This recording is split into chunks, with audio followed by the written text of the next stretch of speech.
All right, so I think we can probably get started here. We're past the 2 o'clock mark.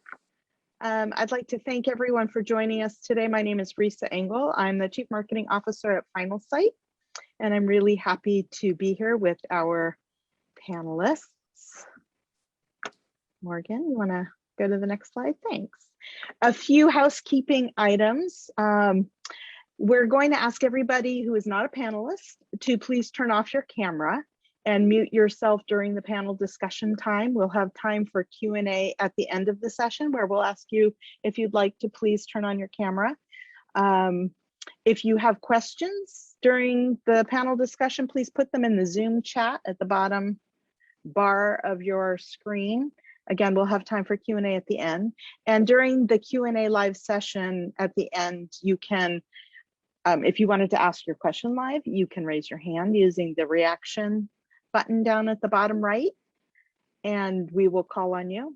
We have Morgan Delac, who's our Director of Communications, taking care of the behind the scenes technical Q&A. And we are recording this panel discussion and we'll send it out tomorrow to everyone who registered. I know that often people ask whether or not we're recording. So if you have to hop off early, or if you know of somebody who was not able to join us today, that will happen. Okay, thank you, Morgan, for the next. So I just wanted to make sure that everyone knew, and you probably do know, that Finalsite is the new home of SchoolAdmin. We are super excited about having SchoolAdmin part of the Finalsite family. This really has been a merger not just of software products, but also of people and cultures. And it's been really wonderful, I have to say, being a part of the Finalsite team and bringing SchoolAdmin on to get to know the people and work with them has been really superb. And as our product teams work behind the scenes to integrate our products, we've had so many discussions internally and really given a lot of thought to relationships between marketing, communications, and admissions professionals. So as we build software and data tools to better integrate those, we are also actively working to provide resources such as this panel discussion to help our schools better realize the benefits of collaboration between the two offices. That really has been fundamental to what we've been doing lately here at Finalsite. So thank you again to our panelists. If you'd like to go to the next slide, Morgan. Yuri Francis is the Director of Enrollment with the Enrollment Management at the Stony Brook School. Stacy Glaus is the Chief Marketing Officer at the Breck School and has a great background in communications, marketing communications. And Rick Dugan is the head of school at Princeton Academy of the Sacred Heart in Princeton. And like I said, it bringing together enrollment, marketing, and leadership is what we're trying to do here and have a conversation between the three. So on to our discussion.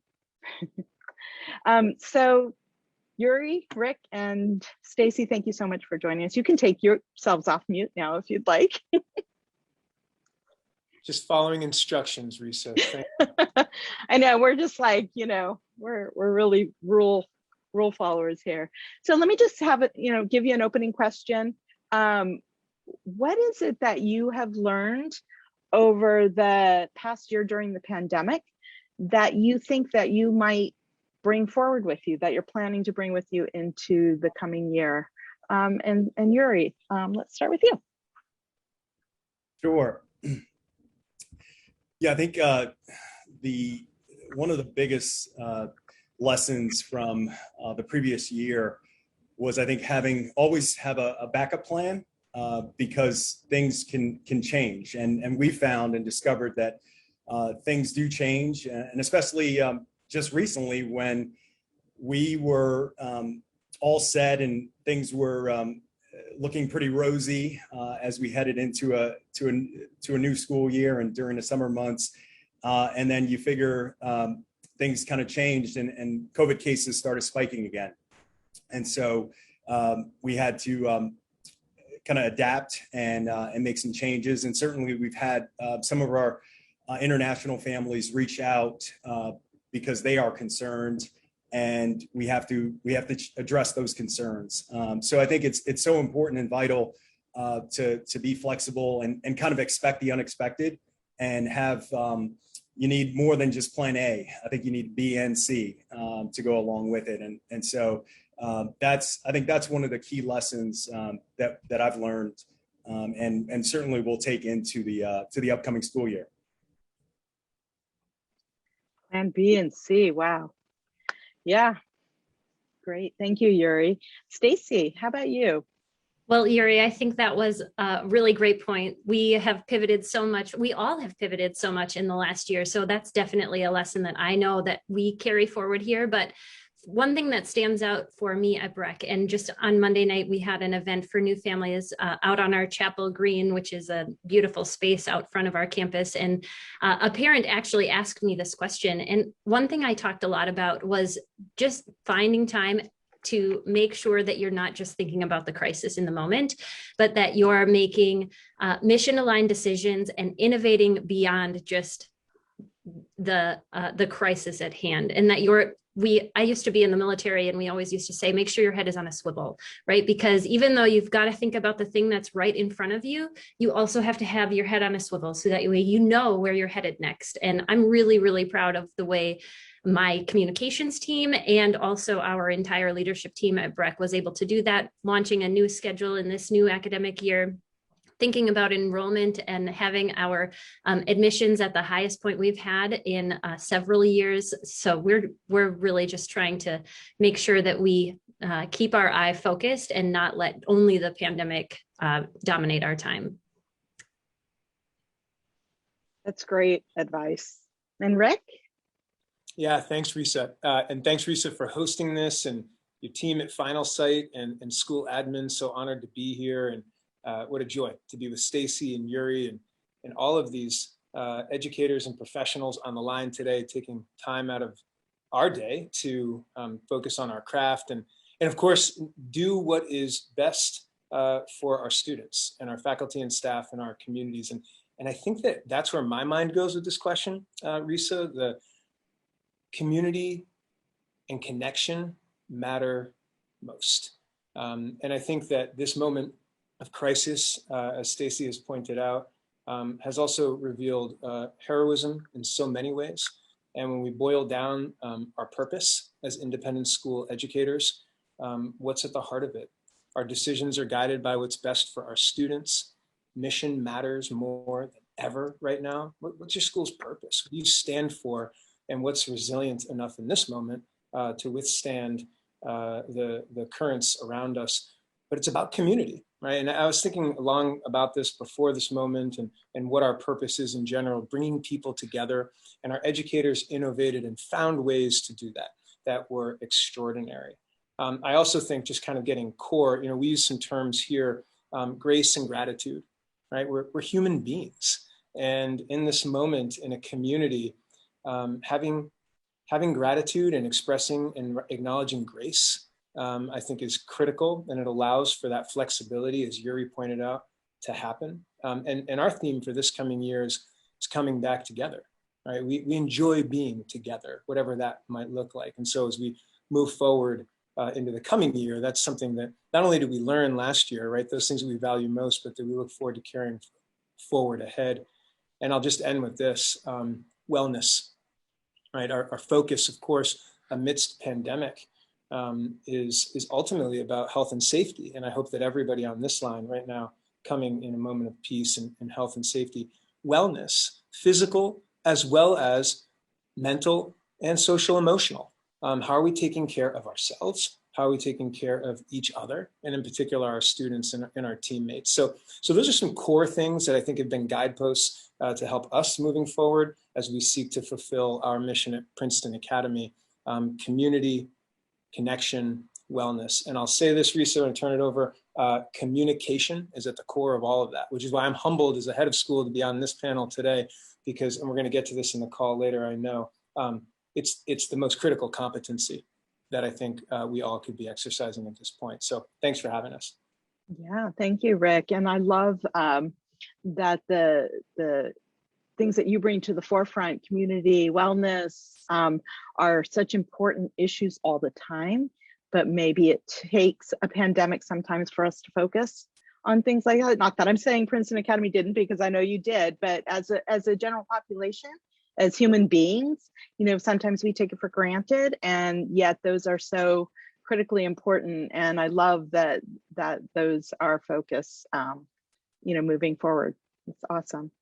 And Stacy, you talked a little bit about enrollment and how you're full. You know, you're more full than you've been for a while.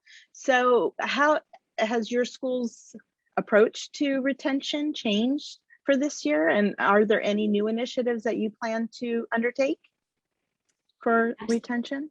Yeah.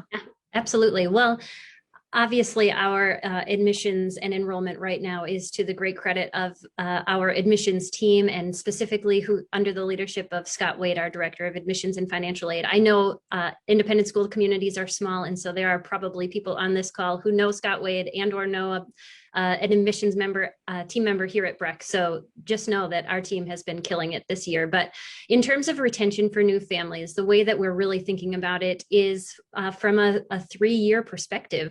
We had new families enter in the 1920 school year who never experienced a full school year at Breck, and then the 2021 school year, and now the 21-22 school year. And so we are really looking at how we engage those families across those 3 years with very intentional strategies. So just earlier this week, I met with our advancement team to go through the events and activities that are directed to those new families for the past 3 years, and then also specifically for those 21-22 families who are entering into an independent school for the first time. And so I think what is most important for my answer, especially amongst so many professionals in this career field, is I feel like right now COVID is especially dominating a lot of conversation as we either have just started the school year or are about to enter the school year.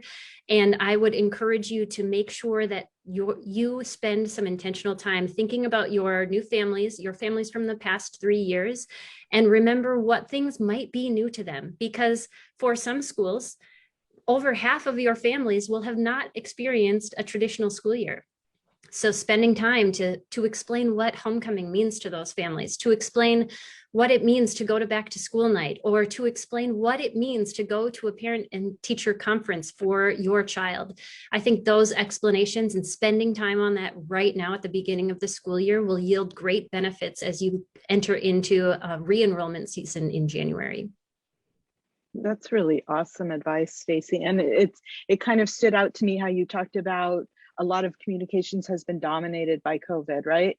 Like that's necessary, but it is super important to remember the rest, right? Why do people come to your school? And to make sure that they're having the experience that they would have regardless of COVID or not, and that you hope to have them have in the future and stick around for. That's Absolutely. great advice. Yeah, thank you. Rick, what about you?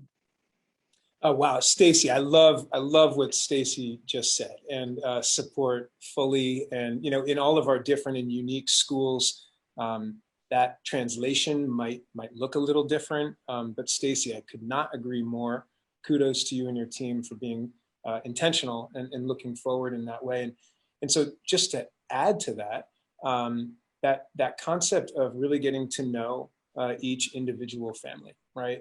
And we're a K-8 school. And so we take great pride in traditions like our morning handshake, right? The morning greeting, to come to know every boy. We're an all boys K-8 school, but really come to know them so that families understand that however they found us, to Stacy's point, amidst this context, they're going to want to stay because we're going to shine our light in this moment and deliver on our mission and on our promise. And, you know, we would often say, wow, if we could just get more folks to understand, appreciate, and know a Princeton Academy experience, then we would be able to build our community in that way. Well, now we have a chance, right, in that moment. I would also say just one other piece, collaboration in a distributive way across a leadership team. This is not one person's job, one office's job. Retention means delivering in the classroom. Retention means the playground and the athletic field and the stage are all positive experiences, growth opportunities for children. And then I go back to communication, and that's the key. especially Stacy, to your point, maybe families who are new to independent school.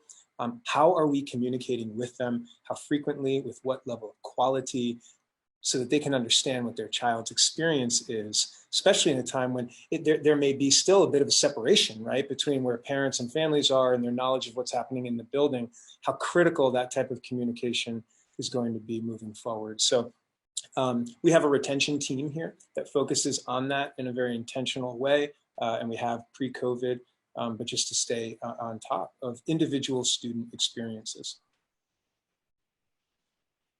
Great, thanks so much, Rick. And Yuri, in the enrollment function, what have you been doing to how has your approach to retention changed, if at all? Yeah, so I think certainly we want to continue some of the basics, kind of the basic blocking and tackling that we've done over the years, which I think is that communication with the key division heads, whether it's our upper school director, middle school director, athletic director, and academic dean, and just to make sure that we're staying on top of what's going on with our students. I certainly, as in my position, I'll often tell my colleagues that I shouldn't be the last person to find out when a student is struggling. I should probably be maybe the first or at least second person to find out, because everything impacts enrollment, and we want to make sure that those students are having a positive experience. And if a student is in need of assistance, we definitely want to help them. But it's important for my office to definitely know and be aware of what's going on and how it impacts each individual student on campus. And so that communication across the division heads is vital. Some of the other important factors include just trying to follow up with our families during the school year, perhaps a survey early in the school year for new families that are joining the school, and then throughout the year for our returning families, just to get a feel of how they're doing, how their experience is going.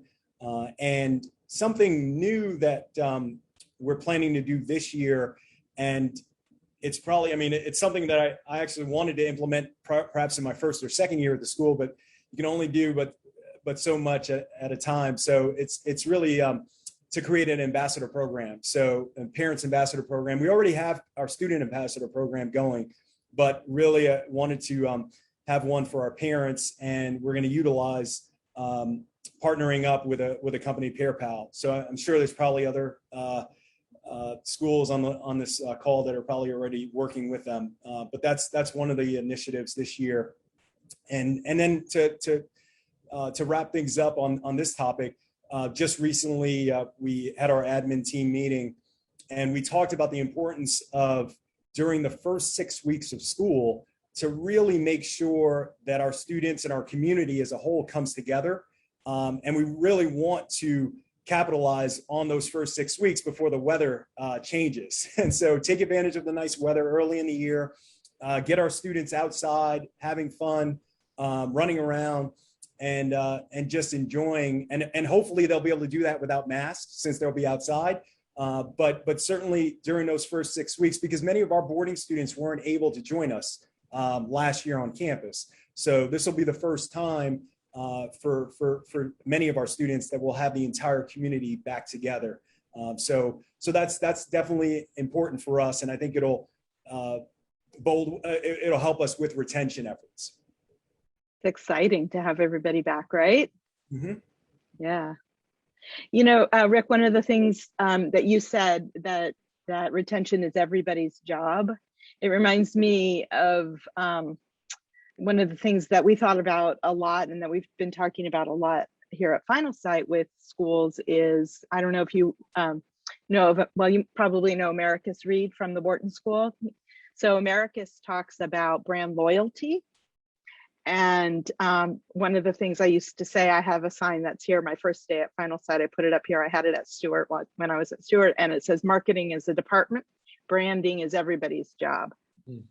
right? So your brand is, yes, made up of your logos, but it is also made up of all of the experiences that somebody has with your school, with your institution. So every touch, every teacher, every call to the billing office, every walk into the admissions office or phone call or chat on the website, it's all really part of your brand, and it all does impact retention for sure.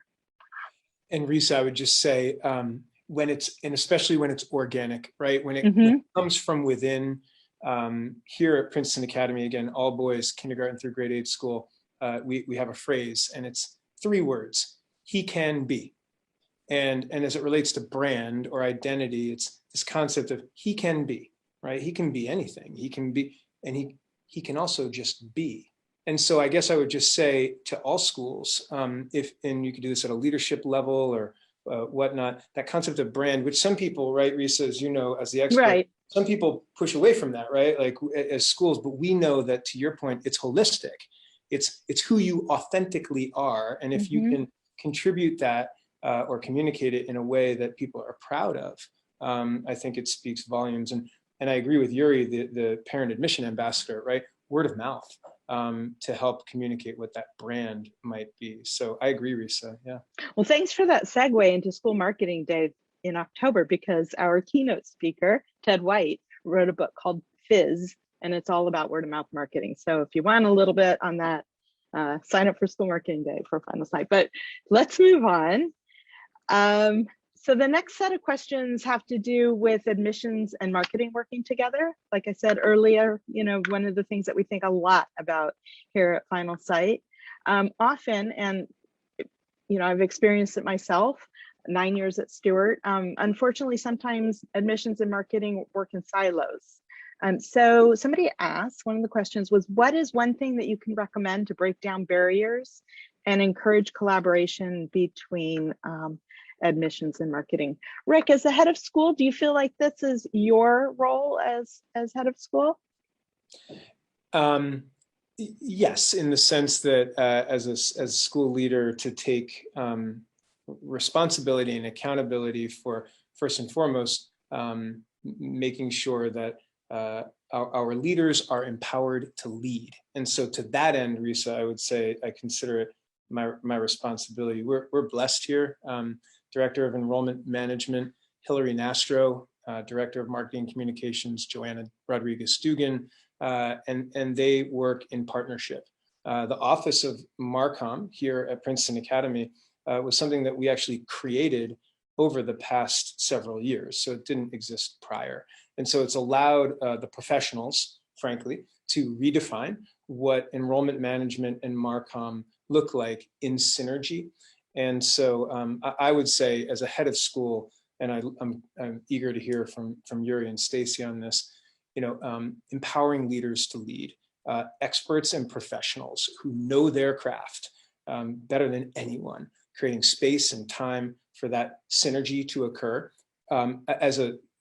Our school leadership team, which is also comprised of other members of the administration, we meet regularly, frequently. I meet individually with each member of our leadership team as well. And so creating that space to ensure that silos don't form, and again, looking at a lateral leadership model in that way. I'm proud of our work in this space, and we've been successful, but in particular, it is those professionals who take the ball and run, and I trust them, and it's an amazing thing.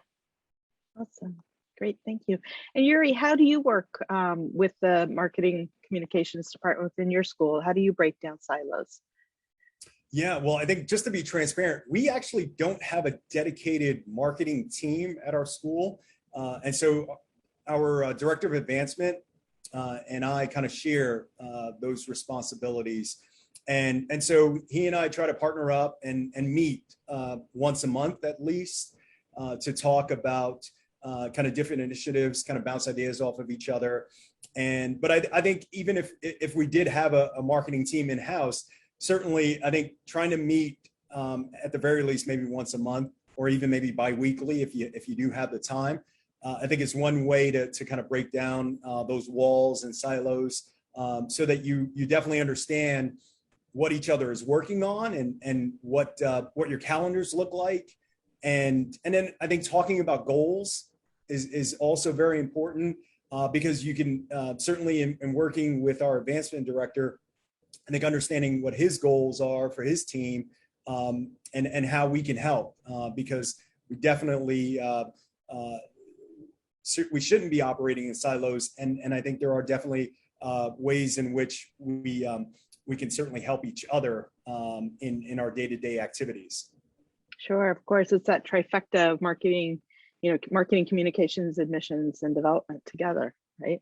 Working together so closely. Stacy, how about you? Any tips? I would think I would echo a lot of what Yuri and Rick have already talked about, but I would just add that at BREC, we operate under a model of shared leadership, and sometimes shared leadership means that things take longer, right? Because we need to know what advancement is doing, and advancement needs to know what admissions is doing, and communications needs to know what they're all doing, and it's not easy and it's not perfect. And so I have been, and I am one of you who is sitting out listening to this panel thinking, gosh, that sounds great at that school. It must be amazing there. The answer is it's not perfect. It's not ever perfect, but I hope that you have the ability to have a high trust relationship with those leaders across departments. And I'm grateful that I have that here at BREC, and I consider our leadership team members my great friends. And so when I can go to them and say, I forgot about this, or you forgot about that, and that was a mistake, being able to have that conversation, and also to be able to celebrate the wins, to be able to go to admissions or to go to our head of school and say, look at what we accomplished together. Those things are really, really important. I love that. Celebrate the wins as well. Don't forget. Risa, right? one thing I was going to add also is that when you do work together, there's another opportunity or another benefit to it is recently our advancement director and we were able to share budgets on a purchase order for marketing purposes. And so I think that's definitely, I think when two teams come together, that's another advantage and just another benefit. For sure. And I know that, oh, go ahead. No, please go. No, go ahead. Just to say, yes, Yuri, and also the collaborative nature of diverse thoughts, right? And so we've learned that over the past year. Innovation, it takes all of us. And I think as to our audience of marketing, communication, and or enrollment management professionals, I'm also cognizant as a head of school that we all have a pie with many slices, right? And the overlap and the intersect may be on somebody else's slice, but that's not the totality of your job, right? So like somebody who's overseeing communications at a school during COVID is also having oversight of health and wellness communications and mission critical communications and et cetera, et cetera. So again, honoring and respecting that space with, to Yuri's point, the diverse collaboration of ideas. I think we've proven over the past year that anything is possible. Yeah, for sure. I know that when I was working at Stewart, one of the things that brought us together was the data when we started working really closely with data in marketing and admissions, and how there needs to be more collaboration when you're starting to share data points, right? When marketing is pushing out and bringing in names for admissions, and you want to be able to track how those names are doing, right? Like the marketing department has spent X number of dollars in the marketing campaign, and you want to make sure that that money was well spent. How is it bringing people in? What's the result? How many people are applying? How many people are accepting?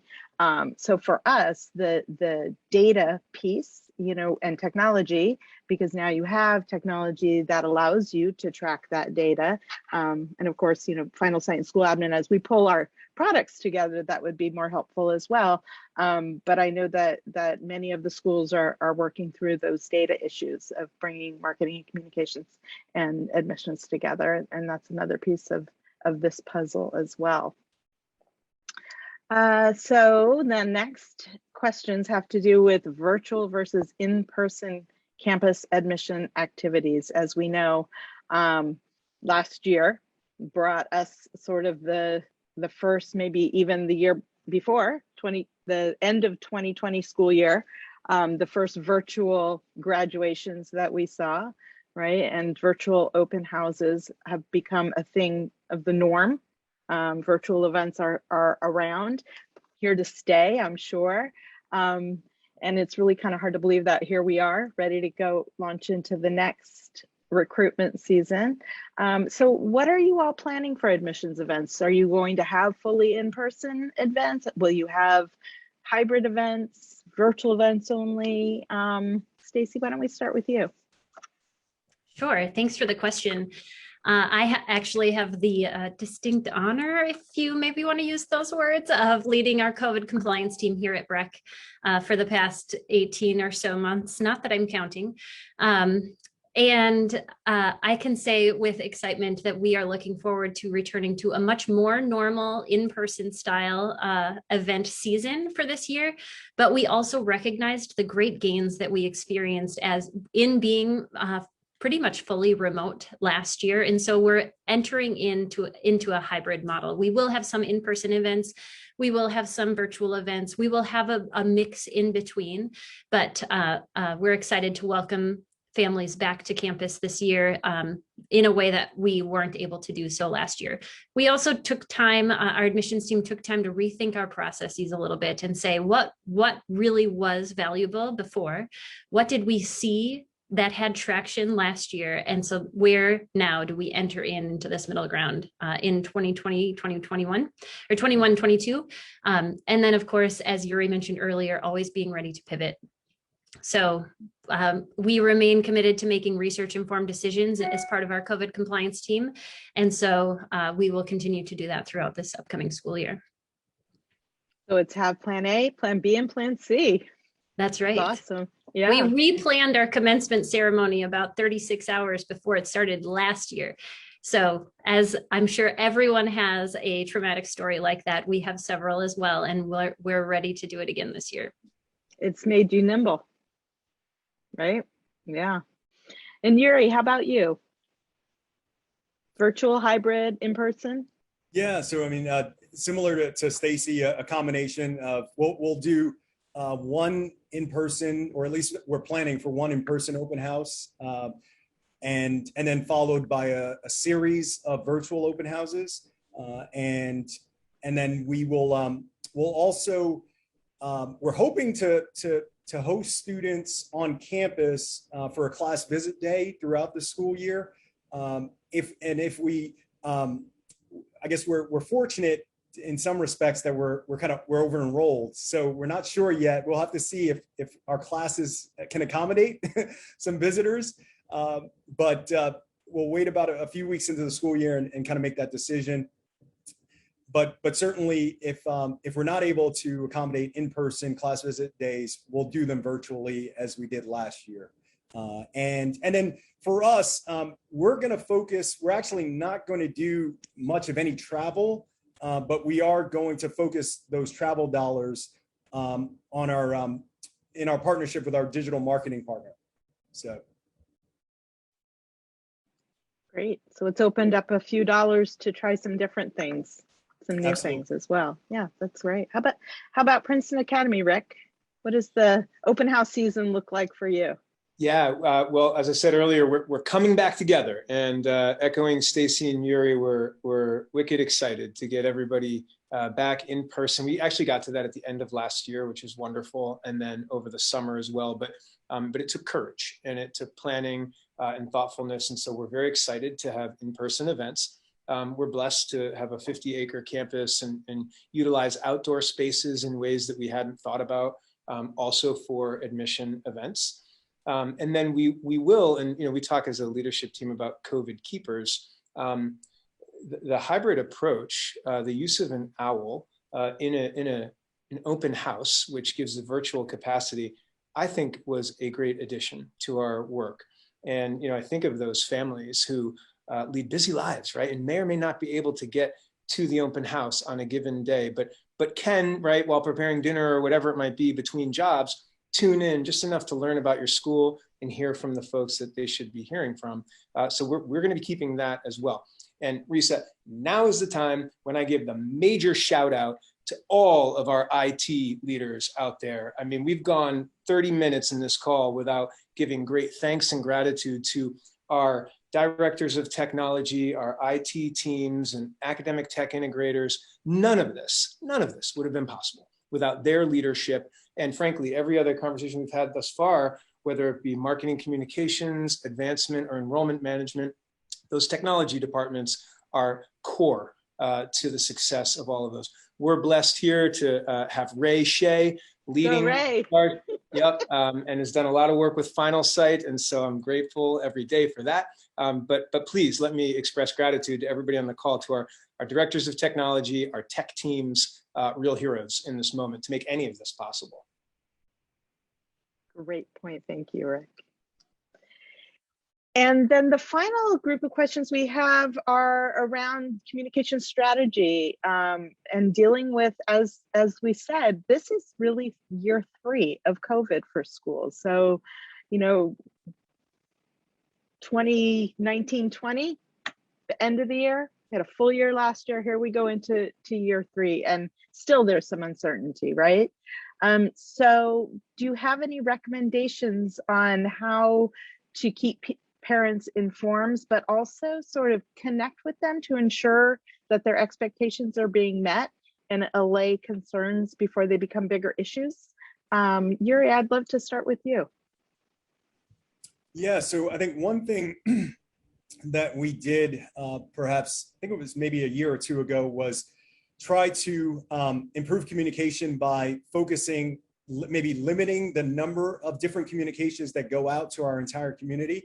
And so there's one communication that goes out, and it's Friday afternoon from our assistant head of school, and kind of includes all of the important details and events and news within our community. And we certainly let our families know that, hey, be on the lookout for this communication, because everything that you need to know will be in this one email. And we want to make it easy for you, as opposed to getting inundated, because we all have received too many messages within our inbox. And so that was one change that I think has gone over well with our community. And I think the other thing that that'll be important is our advisor and our advisory program. I think certainly last year and this year, advisors play a key role in one, I think, looking out for students and their advisees, kind of staying abreast of what's going on in their life, and both from an academic perspective, and then also the social, emotional, and also with that wellness, overall wellness perspective as well, and staying in communication with their advisees, but then also the parents of their advisees. And so I think it's really during this pandemic, it just raises, I think, the importance of the advising system at all of our schools, but certainly at Stony Brook School. And so I think, and our advisees meet with their advisor once a week, and we certainly encourage them to find another time during the week where they have a free period and they can meet up one-on-one. But yeah, I think the advising system, and then also making sure that the communication goes out in a way that parents can digest it and be able to receive it. And expect it, right? So that once a week they're expecting it and they can count on it, kind of thing. Yeah, I love that. And the whole advising system, being able to really get to know, have an adult on campus that really knows that child, so important. Yeah. How about you, Rick? Yeah, I think this is the core right here. This is the key essential component, how we communicate with our families. Echo all that Yuri said. I would say that in those advising communications and or teacher communications, communicate good news, right? Communicate when she or he does something great. Amidst times of crisis and stress, as a parent, there perhaps is nothing better than getting an individual one-on-one communication to say, hey, Roddy was great this morning, and here's what happened. And so those little touch points. But I just want to take 1 minute on this and kind of support what Yuri said and add one piece. That concept of steadfast, reliable, and balancing storytelling with operations. And so for me as a head of school, this is critical. And we received a lot of compliments this year on our communicative approach to COVID. We, similarly to Yuri, we have 2 weekly communications. So every Friday, I write a letter to our community, alternating with our assistant head of school, Paris McLean. Every Friday evening, families get a letter, and it's a storytelling letter. And I think that maintaining the voice of the institution, which marketing folks know better than I, is critical in these moments, because then it gets balanced by the operational, right? Like, let's just call it what it is. Communicating transparently to build trust when, God forbid, there's a COVID positive case, a contact case, a need to quarantine a group, et cetera, dominating a year. If that's all that families are receiving, then the experience takes on only that life. But we know that there's joy and vibrancy and beauty and color and diversity in our schools that needs to be communicated. So balancing storytelling, and I will say, head of school is the storyteller in chief, and it must start with her or him and run through that through the organization. But that shared responsibility of sharing stories balanced with the necessary ops. We received compliments for our frequent and transparent communication. And I'll end with, that allowed us to build a culture of trust, which all of our schools in our own way, the Hawk Honor Community Pledge, or whatever a family had to sign at the beginning of the year to say they were going to make good decisions. Well, at the end of the day, that's a two-way street, right? How are we communicating transparently to build trust? And that's what I think our community came away from the year with. So balancing storytelling with operations and leading the way. The way that you talked about storytelling and building trust kind of leads me back to Stacy's discussion of retention, right? And how they are intertwined. Stacy, you want to talk a little bit about communications and how you're keeping parents informed? Absolutely. And I'll just close us out on this question with the phrase I use most often, which is no surprises. We talked earlier in this discussion about using the people closest to you, though that faculty or that staff member, they are also your word of mouth marketers. They are your closest lever to those families, to those students. And so in terms of communications, especially for COVID, one thing that I worked really hard on last year, especially last summer, was bringing our faculty along. So every week we had a faculty meeting with opportunity with our COVID compliance team and our consulting physician to say, here's what we know, here's the direction we're headed, and this is the plan right now. And so when we entered faculty workshop week, faculty had already been talking about it, and word on the street was that BREC really was owning this opportunity to lead. And so as we enter into this school year, I hope that that same message resonates both with us at BREC and also with all of you. Know where you can make the most impact with the least amount of work. There's a lot of fires right now. We have COVID, we have a new school year, we have new students on campus, we have dealt with racial disparities across our classrooms and across our communities. And so as you look at that and all of the problems that you have to deal with, know where you can be most effective the quickest and use those tools to communicate, to make sure that you get the message out soon, and to really to capitalize on the opportunity that we as educators have right now in our communities. Risa, can I support Stacy there? And thank you, Stacy. We've focused so much of our communication, our conversation today, of course, on pandemic and COVID. As we continue to amplify and advance the imperatives of justice, equity, diversity, and inclusion, this weaves into this conversation as well. And how are we leading the way from a communication standpoint and an enrollment piece? And I would just say this in general, Risa, when you were talking about like adjustments for the coming year, and are you going virtual or in person, every communication in a virtual world is an asset. And so every letter from a school leader, every open house that's virtual can be shared, forwarded with folks, and used in a way that really leverages. And that's what we talk about as a team here, these beautiful assets that allow us to tell our story in a way that maybe not long ago we weren't able to. And so I'm grateful to Marcom folks for taking advantage of that moment right now.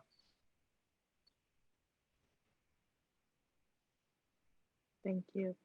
Thank you, Stacy. That was incredibly well said. And thank you, Rick, for your additions to that last question too. So that wraps up the sort of formal panel discussion time. I'd like to open it up to questions. I'd like to invite viewers who are sitting with us here in this Zoom meeting. We intentionally had it be a Zoom meeting so you could turn on your camera at the end if you wanted to and join in the conversation face to face instead of staying in the background. You don't have to do that, but you're welcome to turn on your camera. It looks like we have a question in the chat. What is your typical response rate when surveying the parent population about how things are going throughout the year? How frequently would you send a survey to keep track of any problems that might arise as they pertain to retention? Does one of you want to grab that first? Thank you, Lori. I'm happy to jump in. Yeah, please do.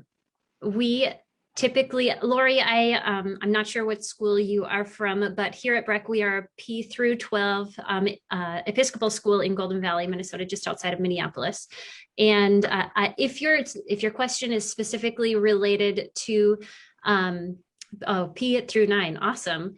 If your question is specifically related to new families, we typically survey our new families midway into the fall. So right around the end of, or mid to end of October, I would say. And then we stage that survey with a number of new family coffees as well. So new family coffees start right at the end of August, another one in September, send the survey out in October, and then our admissions team meets again with those new families who participated in that survey at the end of October just to check in to see how they're doing. And then that feeds into an advancement model that then moves them into the opportunity to explain to them what the annual fund is. Annual fund launches in November, and then we're on our way.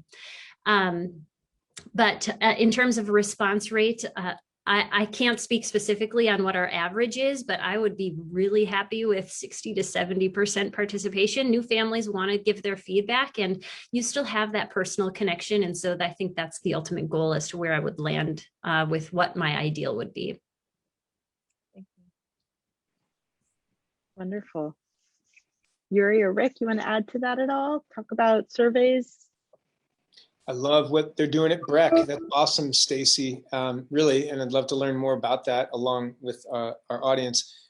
We survey regularly. I will say our journey of surveying is something that we continue to assess. Just this morning as an SLT, having a conversation about what that's going to look like at the get-go here. In spring of 2020, when we were transitioning to remote, it was nearly bi-weekly survey, kind of that how are we doing, because we were building our program, right? And so we needed to get that feedback.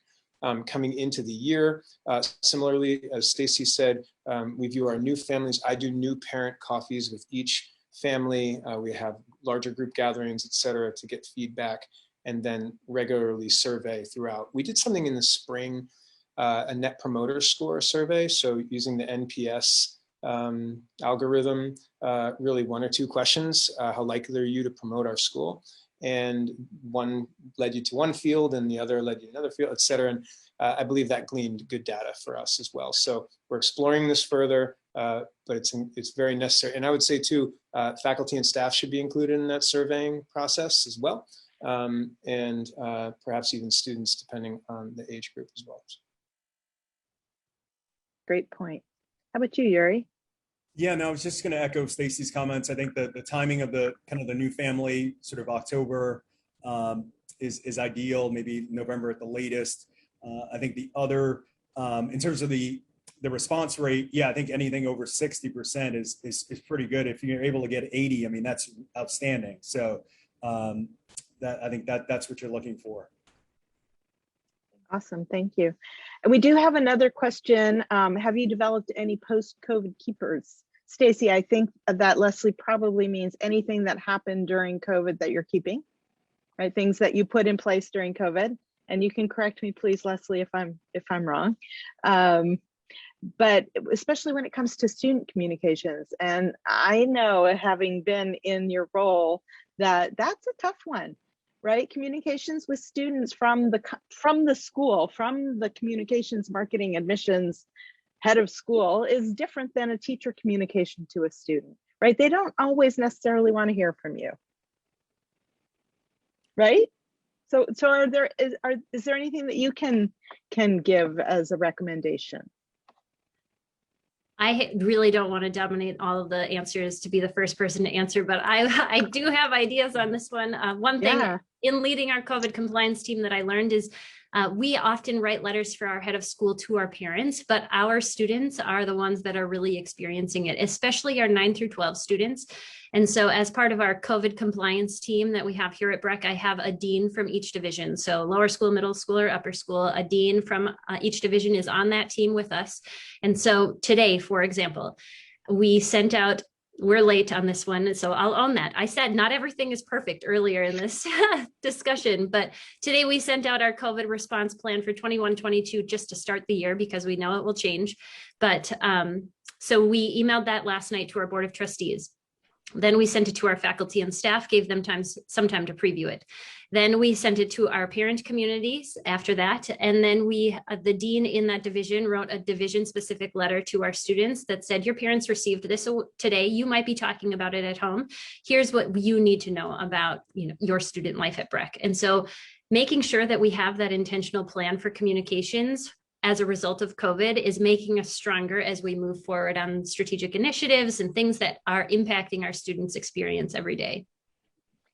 I love that it came from someone that they would expect it to come from, and also, listen to, right? Like they would read that and take it to heart.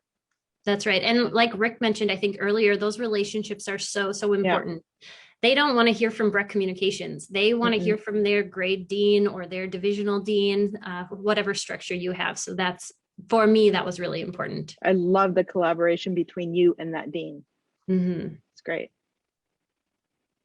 Risa, I'm still trying to process what you just said, that they don't want to hear from us. I'm like really trying to process this right now. But you don't have high schoolers at your school, I'm right? just kidding. I'm just joking. No, yeah, we're pre-K8. Excuse me, K8. Forgive me. Sorry, I know you like to shake those hands, Rick, but sometimes they may not want to get an email from you. You are right. And actually, this is a great kind of internal assessment in terms of like how much we are emailing our students. And I see another question about like email and text and whatnot, but I'll just quickly insert, I think a great service that we need to provide for our students, if possible, is more and more in-person communication. So I know the question is about email and the question is about how we're communicating. Got it, right? And sometimes you just have to put emails and things, and especially with high school students owning those protocols. And though we need to communicate in person as much as possible, safely, of course, to acclimate our students to what that looks like in terms of elocuting and articulating. And I will say here at Princeton Academy, we started our speech and debate program. We're now competing at a national level. And I know this is kind of a sidebar, but I don't think it's a coincidence that we've seen now almost a third of our middle school participate in speech and debate at a very high level. These students have voices. And so how we communicate with each other is, again, a skill that we need to be teaching our students, because the absence of that, I think we need to avoid. Communication for young people is a critical competency so that we can have conversations across lines of difference and to gain a higher understanding of one another and self. So paramount that it's intentional. Yeah, I actually love that you bring up in person and that that the students need to learn how to communicate, because I know at Stewart, when they would bring up an issue or have discussions in person, those students had a lot to say about it. So I think that's an opportunity also to give them to be a part of the conversation.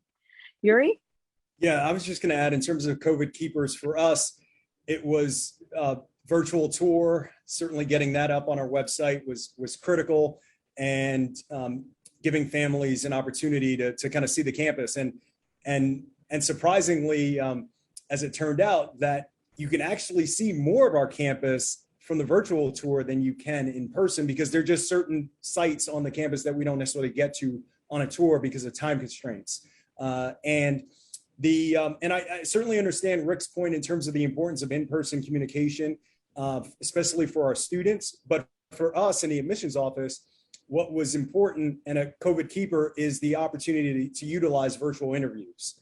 And so we will continue doing that this year.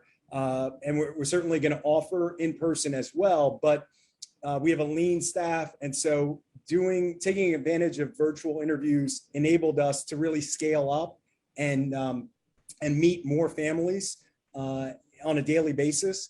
So that was certainly a benefit that will continue this year. But we will be doing tours in person on campus. Our students will be conducting those tours, and we'll be chatting with families in person after those tours, at the conclusion of those tours. So it's a balancing act, and we're going to be doing a little bit of both. Awesome.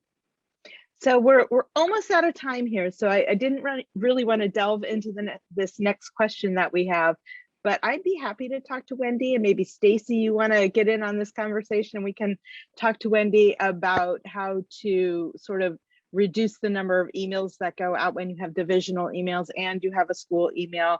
I know that's something that we dealt with at Stewart as well. So Wendy Wheeler, I'm going to reach out to you separately so we can maybe have a side conversation. Be happy to talk about that. And some of these conversations that are happening about text and email are super interesting as well. So I would love to continue this conversation at another time. Feel free to reach out to me at risa.engel@finalsite.com, and I'm happy to pull in Stacy, Rick, and Yuri into the conversation. Thanks, Morgan. And I want to thank the panelists, Yuri, Rick, Stacy, for your time. This was super great conversation. I loved being a part of it, and I really appreciate your time. We all do. And thank you to everyone who stuck on the call here, and appreciate it. Everybody have a great rest of your day, and I hope you get to get out by the pool, the beach sometime soon. Thank you, Risa. Thanks, Stacy and Yuri, and everybody. Wishing everybody the best of luck. Have a great year. Good luck, everyone. Take care. Good luck. Thank you.